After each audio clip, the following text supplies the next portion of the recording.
You're listening to episode 23 of The Secular Buddhist.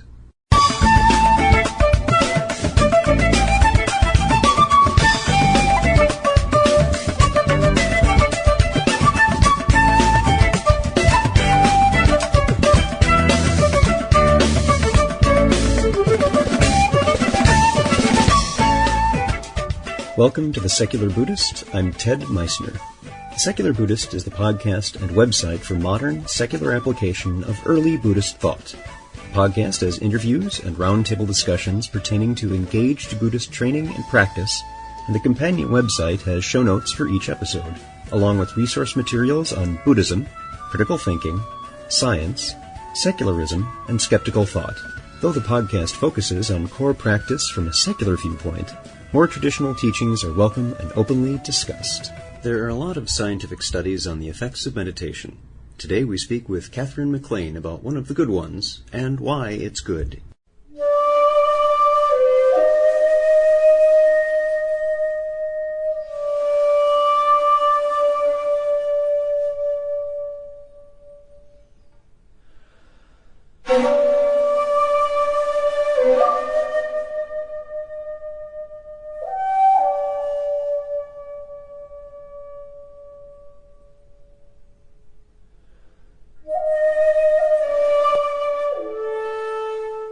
We've all seen the claims of the amazing benefits of meditation. Some of these are legitimate studies, others are simply disingenuous hooks to a hefty price tag. One of the traits of our modern culture is a desire to validate our practice or ideological view with the support of science. Often this can lend credence to impressions we already have, as anecdotes become empirical evidence, leading eventually to hard evidence from repeatable, properly controlled scientific studies. But not all of us are scientists.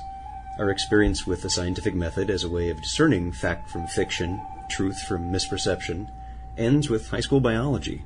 So how do we do a little bit of diligence in discerning the harmful claims of pseudoscience from the effective realities of what actually works? Today we speak with Catherine McLean about a recent study on meditation's effects on concentration and some of the earmarks of what makes this a valid study. Catherine McLean grew up in Connecticut and received a bachelor's degree at Dartmouth College in the woods of New Hampshire. After a 2-year stint recording brain activity in rhesus monkeys, she transitioned to studying primates who could talk about their subjective experiences, humans. During her graduate studies at the University of California, Davis, she worked with Ron Mangan on studies of visual attention and with Cliff Saran on the Shamatha Project, a longitudinal study of changes in behavior and brain function during intensive meditation training. She received her PhD in psychology in the fall of 2009 and subsequently joined the Behavioral Pharmacology Research Unit within the Johns Hopkins University School of Medicine as a postdoc fellow. Catherine, thanks for being here. Thanks for having me, Ted. So you're a psychologist and got your PhD at UC Davis in 2009, and doing a little background checking for the podcast episode, I saw that your dissertation was also on training attention through intensive meditation. And could you tell us a little bit more about how you ended up coming to have an interest in meditation and doing that for your dissertation? Well, to answer that question, I have to think back quite a while before I knew very much about neuroscience or psychology or what it meant to get a PhD, which is now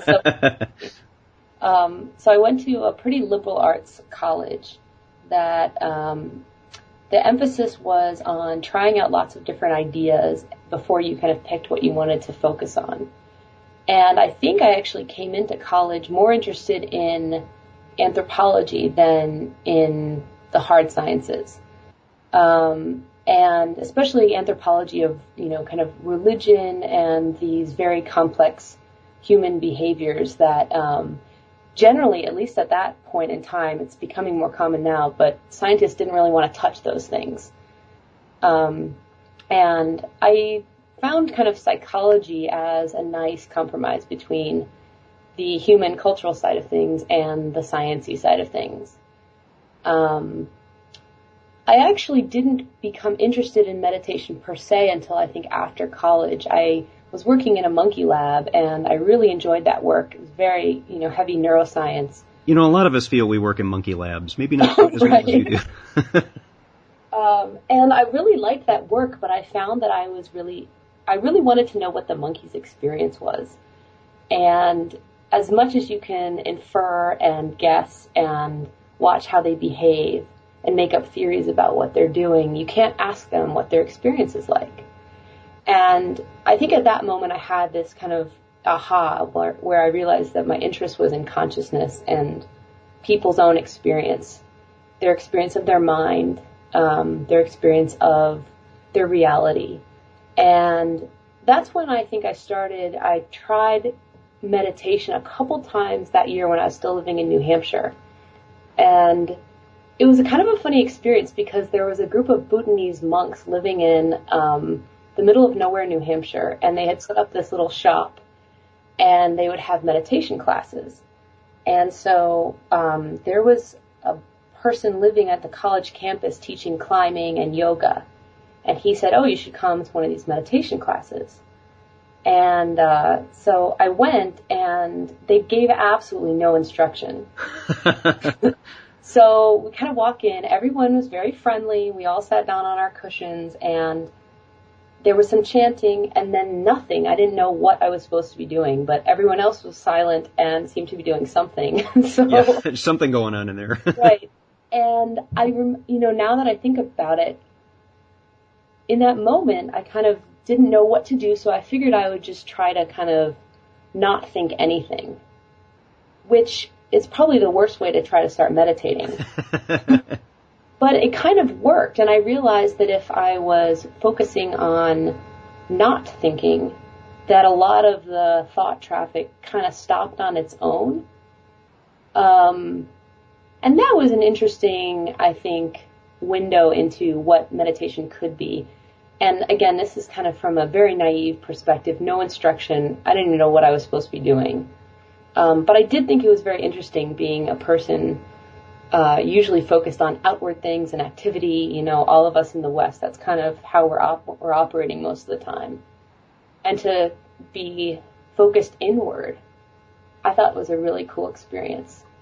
So I'm not kind of remembering the exact timeline, but at some point I had a conversation with the person who was running the monkey lab at the time. His name's Yale Cohen. He's this excellent neuroscientist. Taught me a lot about how to do research. And he gave me probably very good advice. He said, you can't study consciousness. People won't take you seriously. You don't want to ruin your career by studying all this kind of wacky stuff.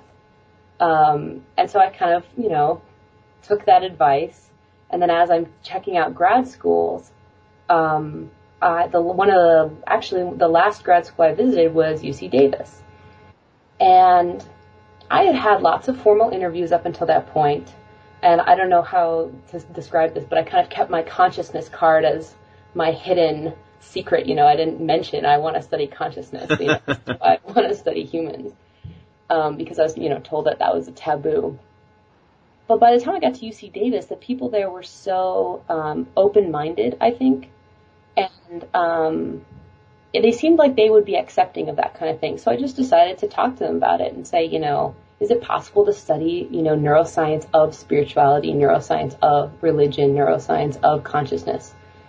And it just so happened that the Shamatha project, which is what I eventually ended up working on, was kind of in the brainstorming stages, an active brainstorming. There were enough faculty who were interested in it that it wasn't so bizarre. And I think that was where I decided, okay, I can go to this place and do good research with respectable scientists, excellent scientists, and not have to worry that they think it's weird to do a study on meditation. So that was kind of my pathway into getting into this research. And yeah. So the study that led to us doing the interview, there was a recent news article that I'd found and posted on the Facebook fan page for this podcast, is in Psychological Science in the July issue, volume 21, and it's titled Intensive Meditation Training Improves Perceptual Discrimination and Sustained Attention. And you, on on this part of the team, as you worked with B. Alan Wallace, who's probably well known to the listeners of the podcast. Can you tell us a little bit about the structure of the study, what you were doing, and about, in particular, about the experienced meditators and the control groups? Right. So the structure of the study, it actually ended up being a compromise among lots of different parties. The study itself started as the brainchild of both Alan Wallace and Cliff Sarin, who is the principal scientific investigator on the study. They worked together in India about 20 years ago and thought, wouldn't it be really cool to study the kinds of effects that happen with intensive meditation training, but in kind of ordinary Westerners. So people who haven't been selected at an early age to be, in a monastery their whole lives. And see if we can show that ordinary people can achieve extraordinary things with mental training. And they actually, I think, initially thought it would be a really intensive training, so like a year-long retreat. And the funders pretty early on squashed that idea. They said, we don't even know if it's going to work at all, and we're not going to put a people through a year of testing. We were going to test them, 10 to 20 times during that year period. We had this lofty idea, which is, I think it's good to start with such lofty ideas in science and then have certain constraints put on it so that then eventually you end up with a really good final starting point. And so the study that ended up happening was the 3-month intensive retreat. And we would recruit people who were interested in doing a 3-month retreat anyway. So these were people who had gone to one of Alan's meditation retreats, the week-long 10-day retreats he holds kind of all over the U.S. and all over the world. People who'd met him, learned from him, and were interested in doing an intensive long-term retreat with him. And on top of that, we wanted people who would be okay with being tested, through all of the scientific tests and kind of understood where we were coming from the science side. I think that's still an ongoing dialogue between the meditation side of things and the science side of things, and sometimes we're still kind of learning to speak each other's language. Yeah. I'm certainly more on the science side, but I think as a practitioner, I can also understand where there's kind of lost in translation of what the motives are on each side. Right. But we ended up recruiting people who were interested in both.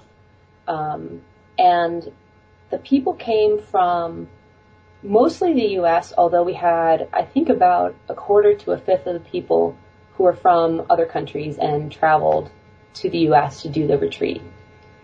They paid their own way, so you might say, okay, well, these are people who have a pretty luxurious situation where they can take 3 months off their lives to go and live at a retreat center, pay room and board to meditate for 3 months.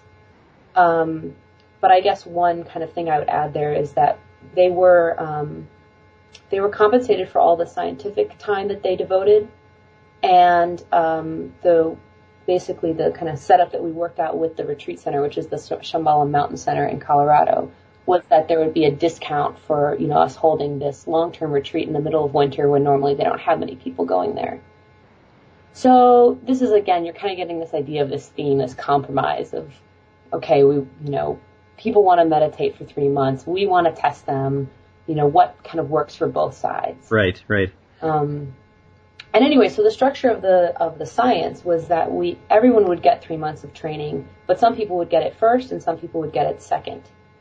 So the first group of about 30 people arrived in end of February of 2007, and they did their 3-month retreat through beginning of June.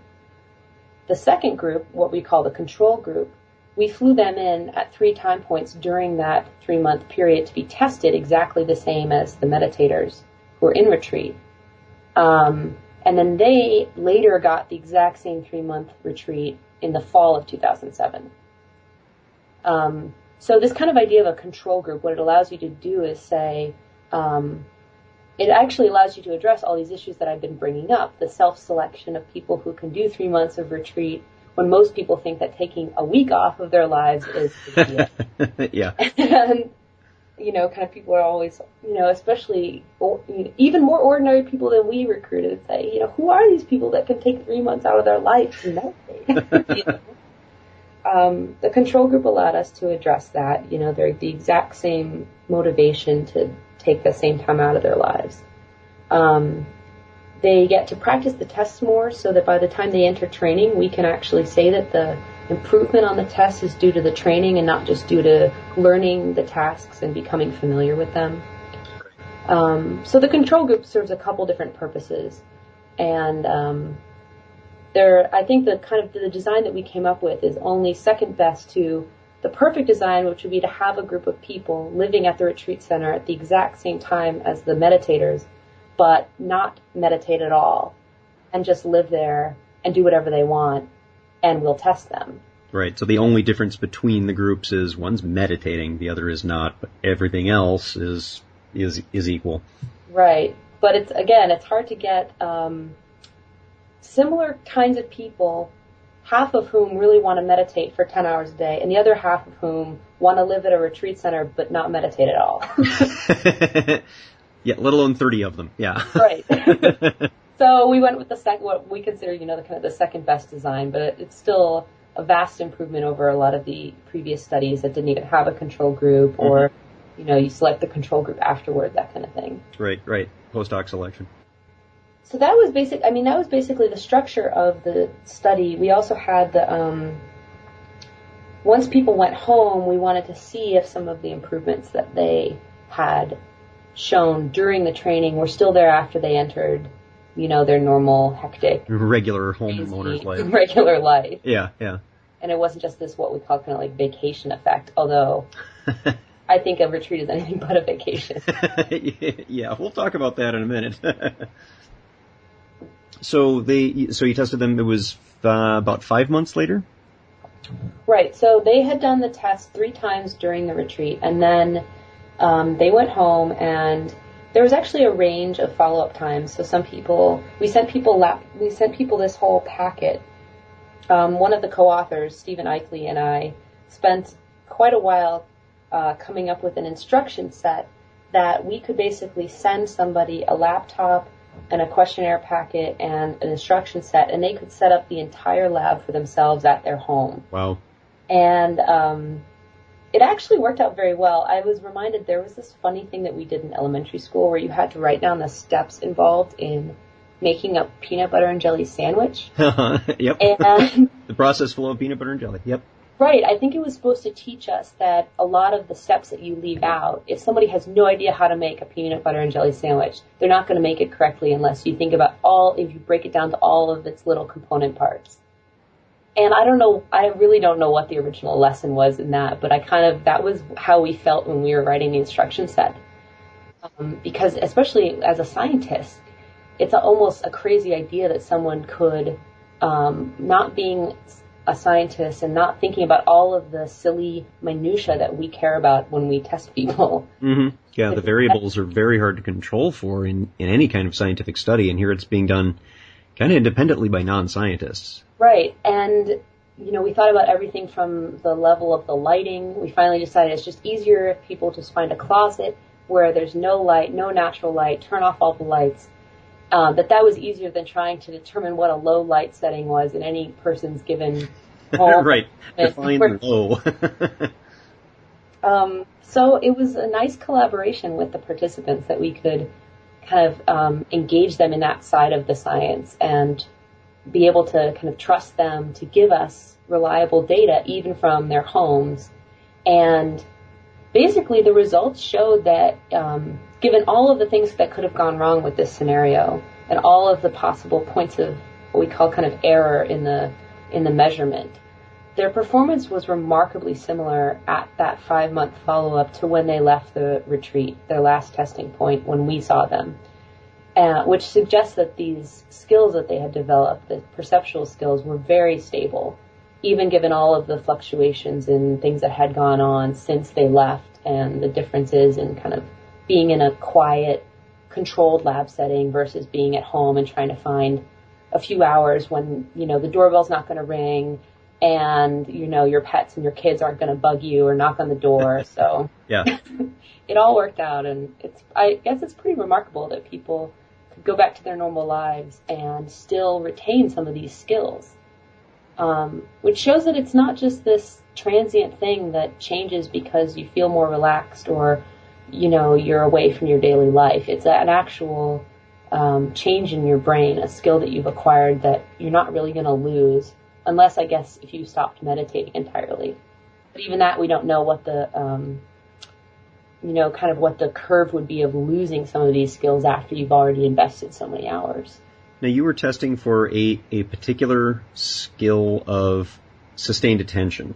Right. And perceptual discrimination. So what was it you were actually testing when you took them off 3 times during the retreat? What was it they were looking for? What was the test itself? So the test itself, when I first entered grad school, my advisor at the time suggested that I look into this old literature on vigilance. And originally these vigilance tasks, so sustained attention tasks, were things like looking at a clock and watching the second hand click by, and occasionally the second hand would make a double jump, and it wouldn't go 1 step, it would go 2 steps. And when you saw it go 2 steps, you would say, yeah, I saw it go 2 steps. Hey, something happened. So really intriguing tasks, but, and these would last like an hour, 2 hours, and it's almost common sense that people don't do well on these kinds of things. They're extremely boring, but they're worse than boring. They're simple tasks that they kind of grate at you. They're frustrating because they should be easy to do, but you just can't maintain attention. So that was the original literature. So we wanted to come up with a task that was similar, but we could do it on, just kind of a computer screen. So this idea of having what we ended up using was long and short lines.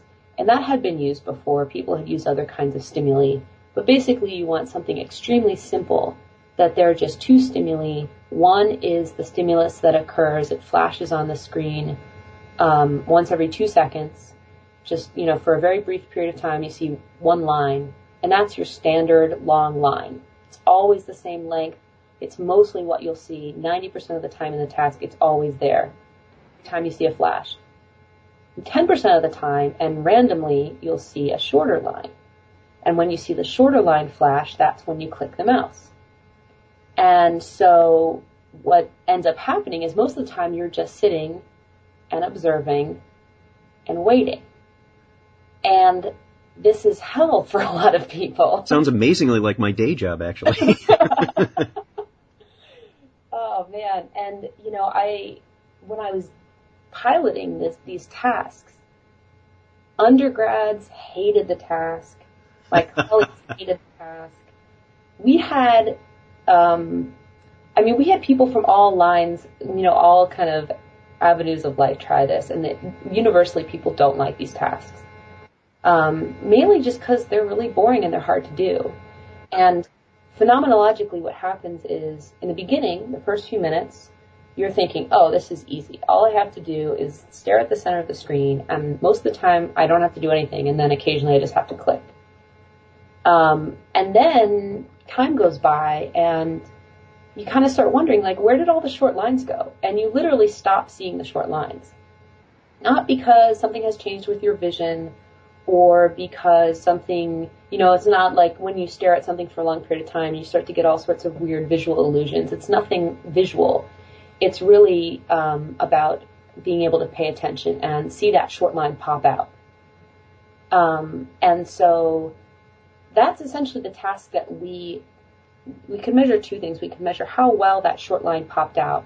So we could kind of make the short line either really short, and so that's really easy and it pops out, or we can make it long, almost as long as the long line, and then it requires, in the beginning it requires more effort, but if you improve in your ability to perceive the short line, which the meditators did, then that longer short line will now pop out the same way a short line would pop out.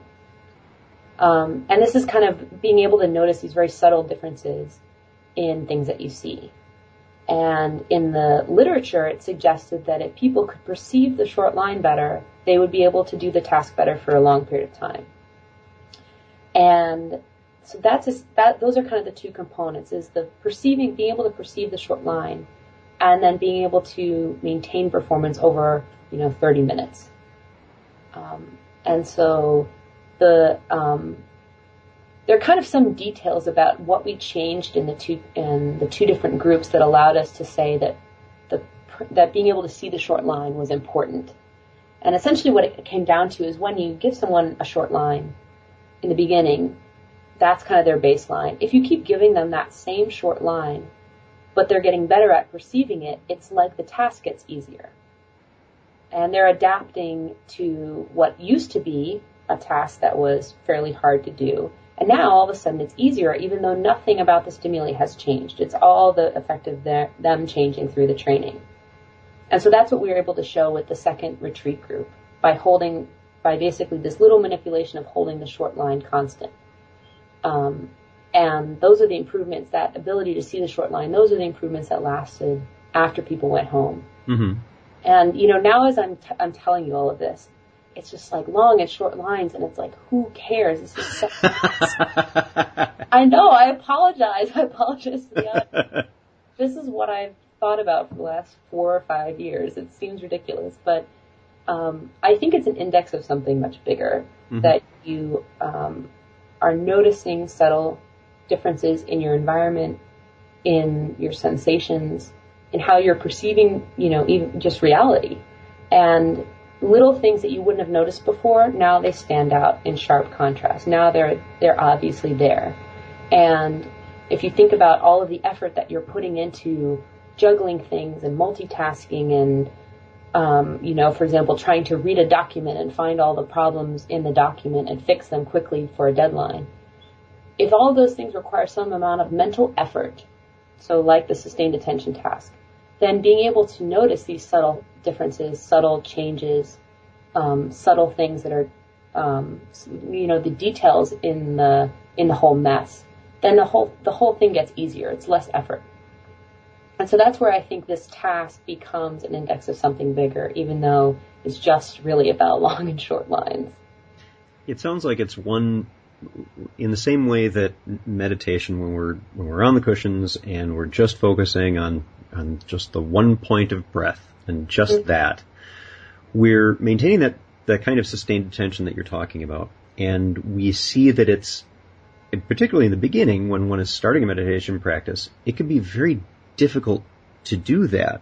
Mm-hmm. And what your study is showing is that, yes, it is difficult to do that, mm-hmm. but that as we have that practice, not only does our ability to maintain attention and that energy improve, mm-hmm. not just for meditation, but at something that has practical application. As I said, when we're going through a document, or maybe when we're driving or mm-hmm. dealing with other situations, we're able to focus a little better and continue meditation. Those skills last. Right. Study shows that we can carry that forward. Right. I mean, I think it is important to point out, it is like a muscle or any kind of skill that you develop.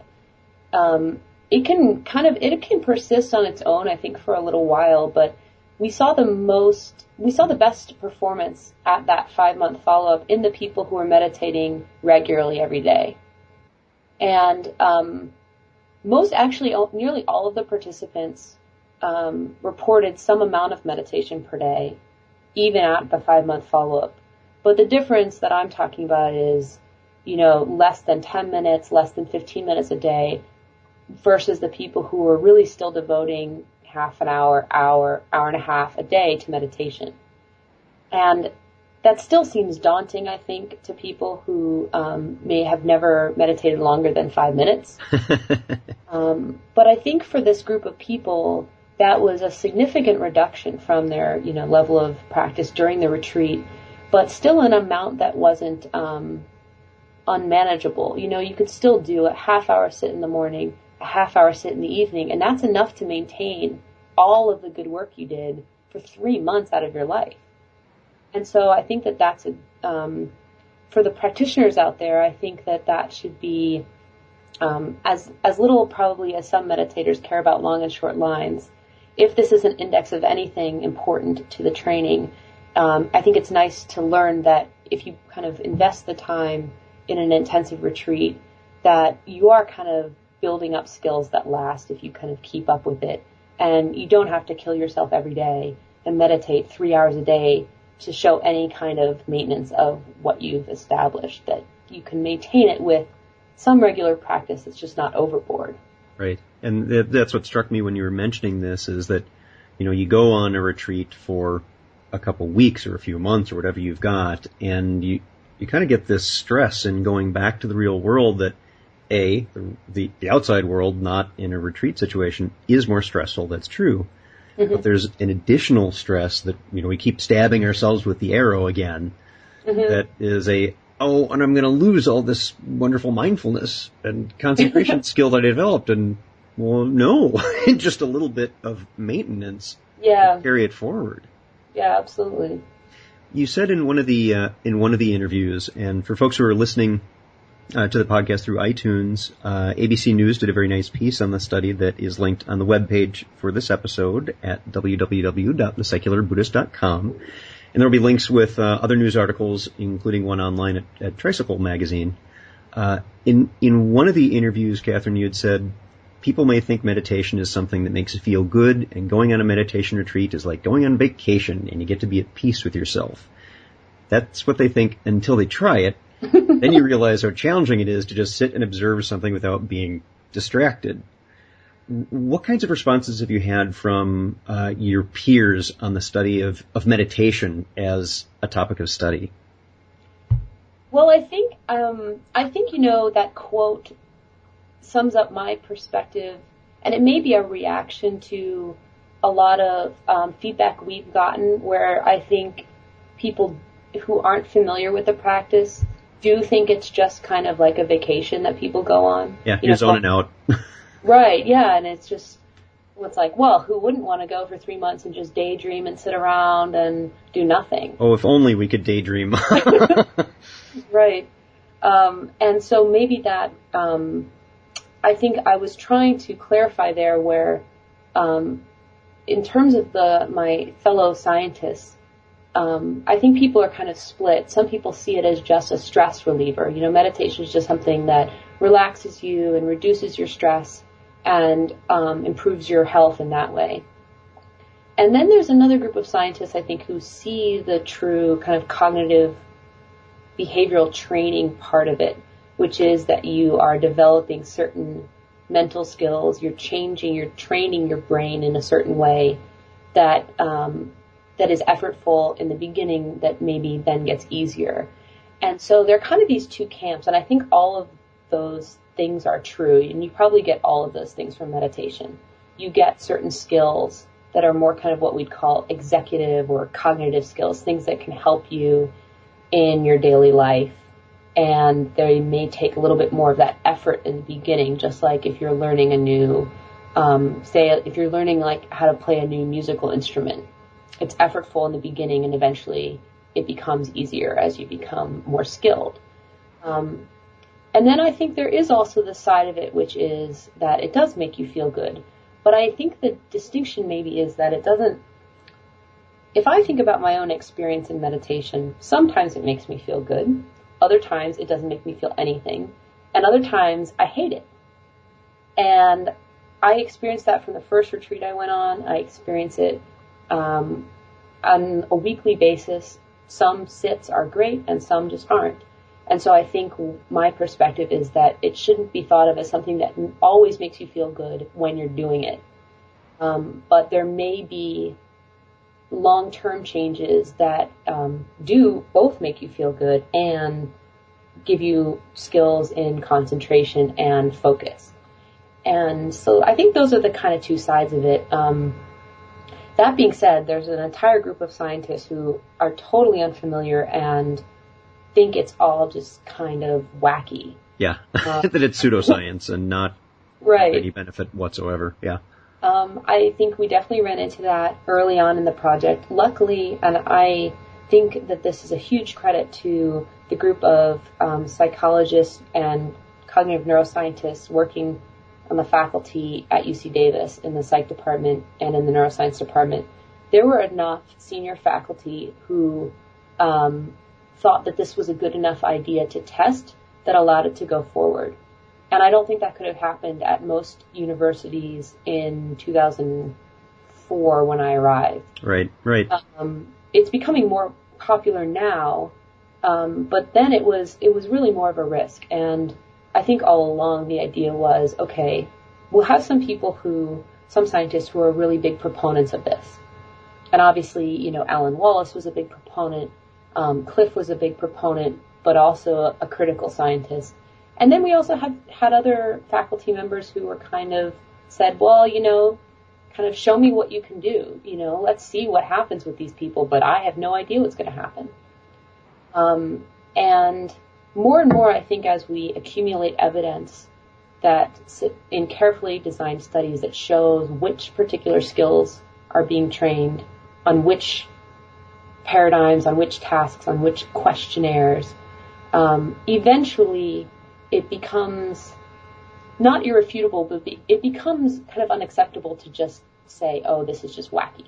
Of course, that's just being accepted into, okay, now this is an appropriate topic of scientific investigation. It doesn't necessarily say that there's anything good about it, but at least now we can study it respectably. But yeah, I would say that the response at UC Davis has been extraordinarily positive.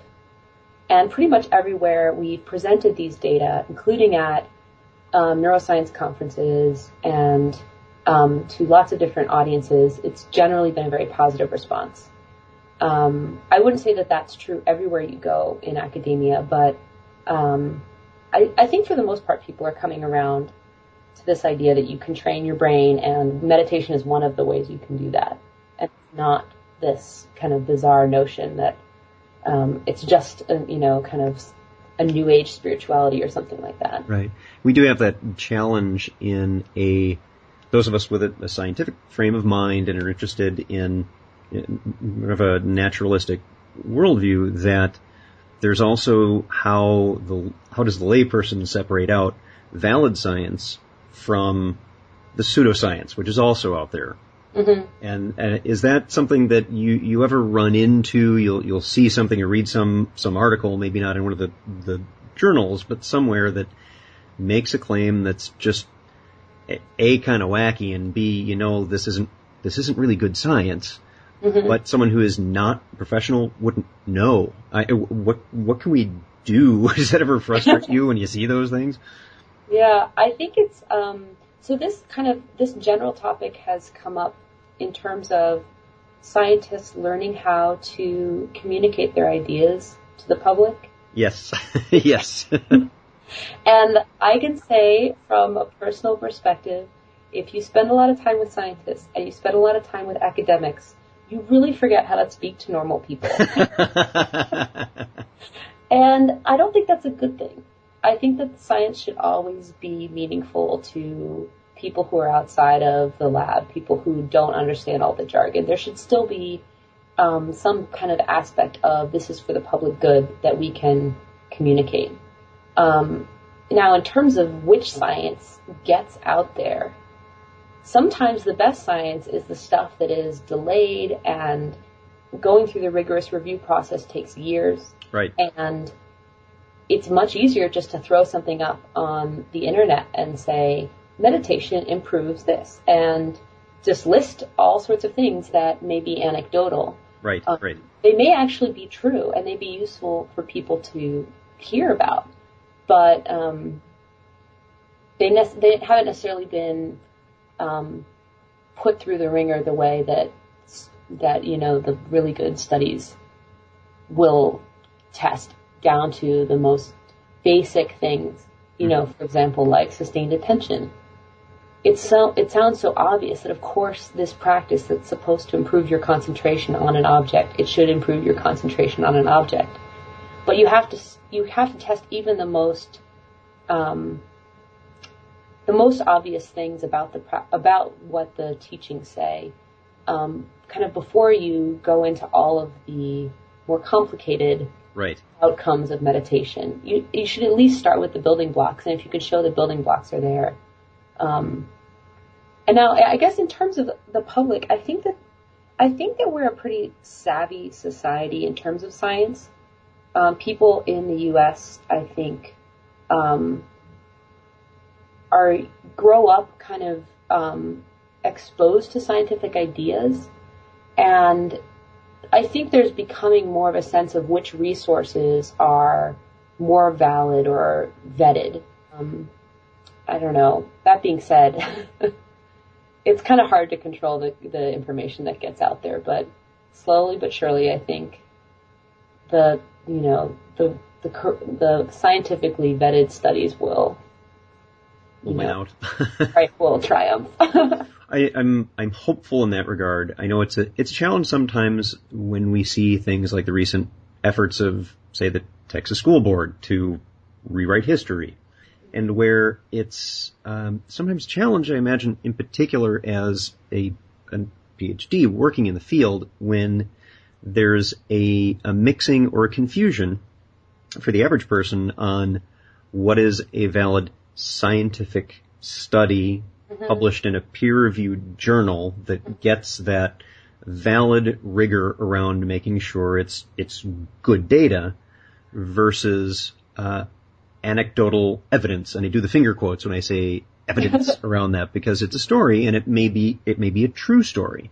Right. But it doesn't have the rigor around it. So when people say, oh, we've got evidence of reincarnation, I'm like, no, we have anecdotes. We don't have evidence.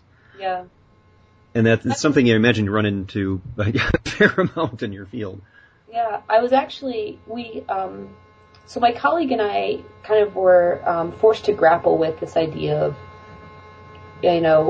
what does science have to offer when we have thousands and hundreds of thousands of anecdotes saying, well, certain things are true and science will eventually catch up. So kind of what's the role of science in these fields, especially around things like meditation and spirituality that are so personally important to people.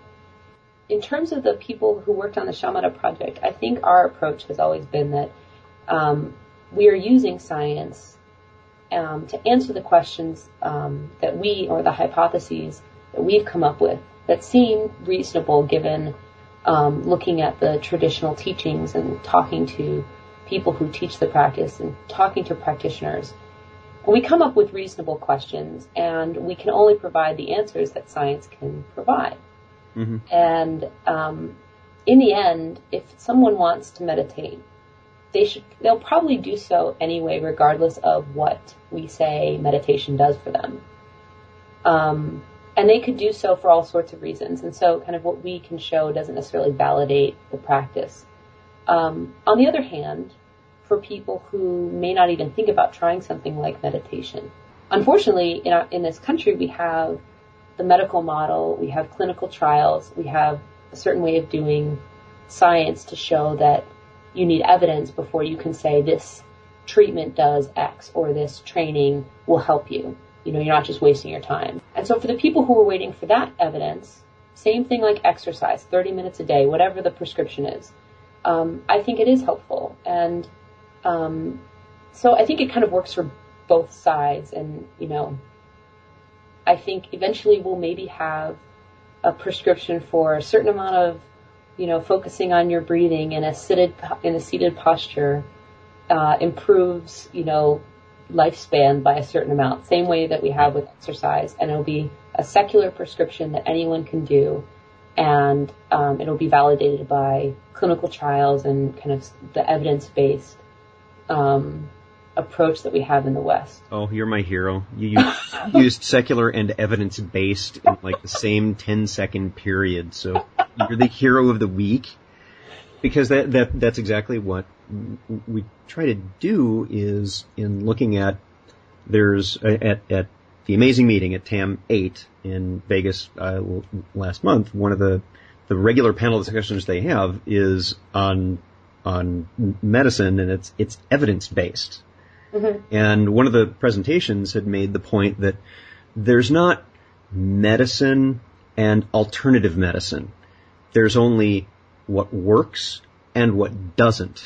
And medicine works if it's an alternative treatment, if it's something that is something that can't be tested, then that right there is in the definition of the real world, tangible, testable things. Well, that's what works. That's what we mean when we say testable. Right. And I know there have been challenges recently with things like the watered down stuff. I can't think of the name for it right now. Right. An XKCD just did a bit on it. What is it again? Homeopathic, right. And in homeopathy, you end up with something that actually doesn't contain any of the active chemical anymore. Right. And where we run into questions, I had an atheist friend ask me recently. Was asking for questions that we could ask Buddhist tools for non-Buddhists. Uh-huh. And one of the questions that he had come up with was something about a particular kind of meditation, which shall remain nameless. That is this a valid thing? Uh-huh. And part of what you're doing is, you're studying what are valid claims about kinds of meditation and how they work and how they can improve and what we're seeing. What does the data show? Right. Versus you need to pay $1,400 and we give you a special meditation you might be talking about. Huh? I think I know what kind of meditation you might be referencing. You might have heard about this, and it's from this particular figurehead from another country, and you need to pay a large amount of money, and you get a particular phrase or image that you can't share with anyone else. Uh-huh. Because if you do, you'll find out that they've actually given it to a lot of other people. So that kind of thing is, the folks like that may have, for example, I'm not saying anyone in particular, but if there were such a thing, they might have a really slick website that has references to journals and articles that a layperson may not know. Are these valid journals? Are the studies themselves valid? The Lancet recently had a retraction of an article on a fellow who had done research on autism being caused by vaccines. Yeah. Which has, after investigation, finding out, maybe not such good scientific practices. Mm-hmm. And so it's going to be a challenge, I think, going forward, which is why I really like to see valid scientific studies like what you're doing here. Yeah. I mean, it's, I guess when you bring it up that way, it's daunting to think about how easy it is to disguise what ends up being a kind of a for-profit endeavor as evidence-based, kind of science-supported right training. And I don't really know how to avoid that situation except for scientists like myself, like my colleagues, people who are doing this research, to talk more to the public about the differences. And again, it'll be kind of a slow battle, but I think in the end, the beauty of these training practices is that although retreats are expensive, you can do the practice by yourself for free. Right. And they're accessible to everyone. They're kind of the great equalizer. Of course, people would argue it's better to have access to an experienced teacher, to have access to a sangha, but more and more, even that is becoming easier. You can just drop in, and for $1 or nothing, you can sit with a group of people and practice a little bit of meditation, learn from your fellow meditators, listen to a little Dharma talk, and that's accessible to the public. And I think that, the same way with some of these brain games, they also cost a lot of money. And I think it's good for everyone to have those choices. If you want to pay $500 and practice brain games on your computer, then you should be able to do that. Mm-hmm. But we should be able to look at what the level of improvement is versus the cost. And a great topic actually at this year's mindful the MBSR John Kabat-Zinn kind of school, the conference that they do up in Worcester, Mass every year. Yeah. It's this showing the cost benefit analysis of things like meditation interventions in health. And if we can show that they cost less and they're accessible to more people, then even if the improvements aren't whopping compared to pharmaceuticals, well, they're still a viable treatment that people can start using right away. And on their own, yeah. On their own. Yeah, people who are listening to this, if you don't have a practice now, and one of the reasons is, there's not a group near me, because that does happen a great deal where people aren't as aware, you can go to meetup.com and do a search on meditation. You may be surprised that new groups are popping up, and you can sign up to be told when one is formed, or go ahead and start one yourself. Set up a meeting a few weeks in advance, and you may be surprised by a number of people who've been waiting for someone to go ahead and set one up, and just meet at the library or a local coffee house or some place or someone's house to start a practice and get going, because it's a choice that you have to do every day. And as we see by Catherine's and several other very valid studies, it can be helpful to you. Catherine, are there any other studies that you're planning on meditation that you can tell us about? Well, we have mountains of data from the Shamatha project that will be continually analyzed and carved and diced and written up into concise little article packets over the next couple. We have a couple findings coming out, really interesting stuff related to more kind of the well-being domain, emotion regulation, controlling your behavior, biomarkers of physical longevity and health. Lots of really interesting stuff just from this same study.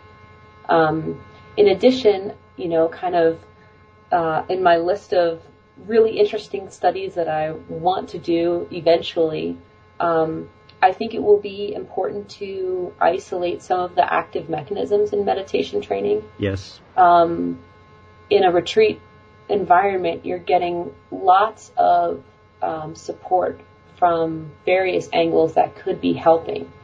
And it would be nice, I think, to kind of narrow in on the active ingredients. That we could water down and then sell in little tubes of just water. No, I don't think it'll be that easy. Well, for example, I would like to know, maybe for my own practice, is it better to focus on my breath or to do another kind of practice? Mm-hmm, mm-hmm. What about focusing on a dot on the wall versus the breath? Well, maybe a kasina, yeah. What? A kasina, the old traditional old style, they'd have a disc about 10 inches across of a particular color. Right, and it's from the tradition. It's not made up, but I wonder if I learned that focusing on my breath also had health benefits, well, that's an easy choice. Instead of a dot on the wall, I'll just right. Like, okay, that's easy. But that kind of thing, I think it'll be important over the next several years to start focusing in on the active ingredients in the training and to see, for example, I think it would be helpful for people to know how useful it is to practice on your own versus in a group. Mm-hmm. We know from psychology there are huge effects of therapy and other kinds of interventions, treatments for addiction, for example, that occur best in a group setting. And meditation may also be one of those things that you get some skills, but they're enhanced if you can kind of have that supportive environment. It may not have to be, 30 people in your group, but a couple people who you can rely on to meditate with on a regular basis, that kind of thing. That's kind of general in terms of the research. The work that I'm doing now, talk about going from one potentially wacky thing to something even more wacky. It's actually a study that combines meditation and a compound called psilocybin that for centuries was used as a spiritual sacrament in various native tribal groups.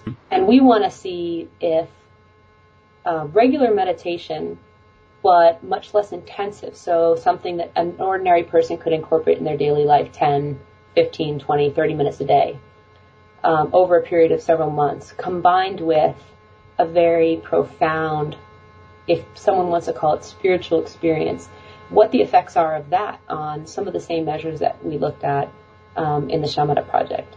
And it may be that there's some kind of synergistic component here where the retreat is a profound experience, but it occurs over several months. And if you can have a profound experience to help you either find the motivation to meditate on a regular basis or to create the platform where you can say, oh, I've had a glimpse of kind of a non-ordinary way of seeing reality. Mm-hmm. And now when I sit to meditate, I have a much kind of larger landscape to kind of sit down inside. Yeah. And so that's kind of, that's an ongoing study right now. I'm very lucky to be working with some great people here at Hopkins, Roland Griffiths, Matt Johnson, as a postdoc, and I keep kind of jumping from one dream job to the next. Poor thing. Well, Catherine, thank you so much for your time here. It's been a wonderful conversation, and I hope I can have you back again to find out more on the studies that you're doing right now when you get the research out there, because I'm sure people listening would like to hear about it. Well, I would like to thank you for this opportunity, Ted, again, to communicate with the public as best as I can, even though I'm not that great at speaking to normal people. It's really been a pleasure. Thanks very much. Okay, bye-bye.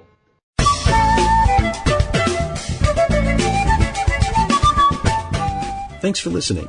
If you'd like to learn more about something you've heard in today's podcast, please come visit the companion website at www.thesecularbuddhist.com, and you'll find an entire web page devoted to this and every episode.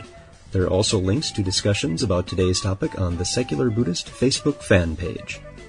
The music for The Secular Buddhist is used by permission from John Kaizan Neptune's CD, Steps in Time. Additional music is provided courtesy of Monty Levinson of Taihei Shakuhachi and Rodrigo Rodriguez. Their websites are linked on The Secular Buddhist on the About Music page. Until next time, remember, every moment you have a choice. Make it the best you can. See you next time on The Secular Buddhist.